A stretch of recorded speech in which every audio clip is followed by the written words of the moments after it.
This is a protein crystal. It's pretty small, at just 1/10 of a millimetre thick, but the millions and millions of protein molecules stacked inside it are even smaller. This is Oxfordshire.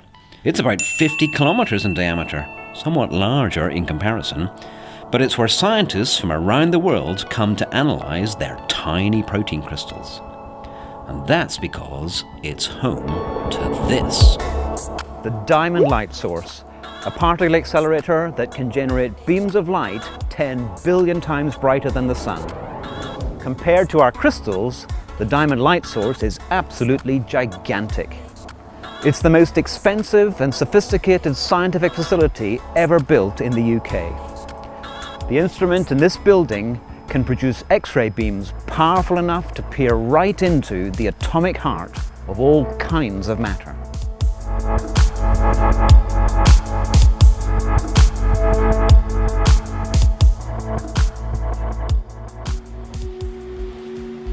Diamond is used by scientists in many different fields, but nearly half the users are structural biologists doing X-ray crystallography.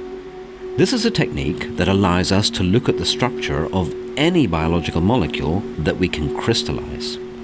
The secret of success is growing crystals, which form when molecules pack together into highly ordered structures.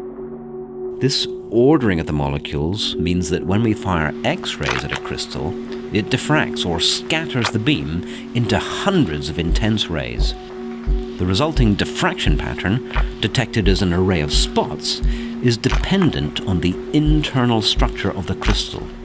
And by measuring the intensities and positions of these spots, we can work back to the structure of the molecule it is made from. It's a method that has opened our eyes to life at the molecular level.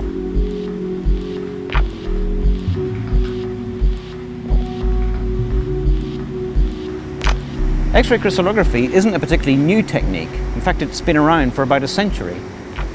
In the early days, crystallographers used simpler X-ray generators and photographic plates like this one to record their diffraction patterns. Back then, X-ray generators were much weaker, and this tended to limit the technique to larger crystals, which could usually only be grown from smaller and simpler protein molecules. Even then, it could take hours or sometimes days to record all the diffraction patterns needed to solve the crystal structure of a protein. But today, with synchrotrons as powerful as diamond, we can use much smaller crystals, down to only 5/1000ths of a millimeter in size, which is often what you have to do if you're trying to study larger and more complex proteins.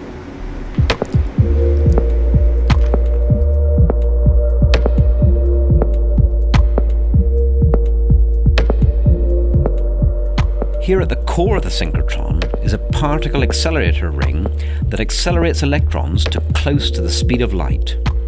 The ring itself is around 560 meters in circumference, and dotted around it are undulators like this one. Powerful electromagnets within this pipe force the electrons to wiggle from side to side as they pass through. And as they wiggle, they produce an intense pulse of electromagnetic radiation in the form of X-rays. And that pulse of X-rays shoots straight into one of the lead-lined experimental hatches where visiting scientists carry out their diffraction experiments.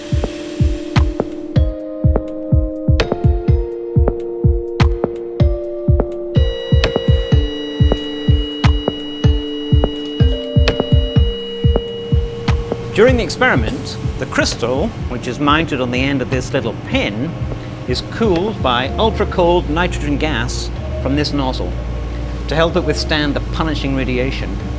This allows us to take much longer exposures, which are needed when working with very small crystals. The X-rays from behind emerge here and are scattered by the crystal into many different angles. The diffracted rays are captured on this detector, which can record up to 25 images a second, much faster than the photographic plates that we used to use.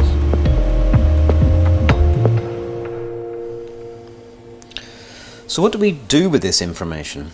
How do we convert these diffraction patterns into molecular structures?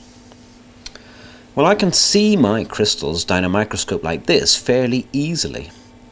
What I'm doing here is using lenses to make a magnified image of a tiny object. And that works because the lens can recombine or focus the light scattered from an object to make an enlarged image. Because a molecule is much smaller than the wavelength of light, I'm never going to be able to see it using an instrument like this. Instead, we use X-rays, a form of light that has a wavelength about the size of an atom.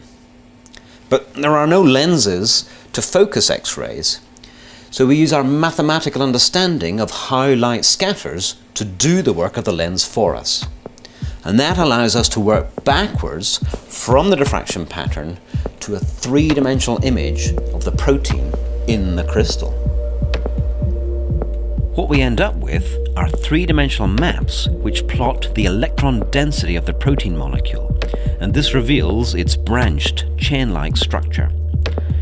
The resolution of these maps is dependent on the quality of your crystal. The better they are, the more accurate your model is likely to be.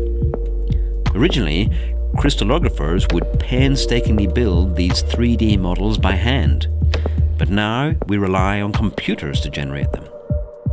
With good quality data, these maps are stunningly detailed. You can see the lumps and bumps of every atom, every twist and turn of the protein chain.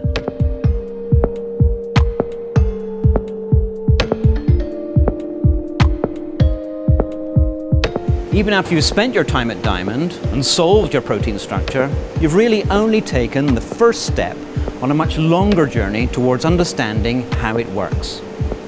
But from these sorts of investigations, we can learn how the biological molecules of your body interact with one another, or how to design drugs that will bind to them more effectively, or even to design proteins that nature never got around to inventing. Even after 100 years, these are still exciting times to be working in structural biology, thanks in no small part to facilities like Diamond.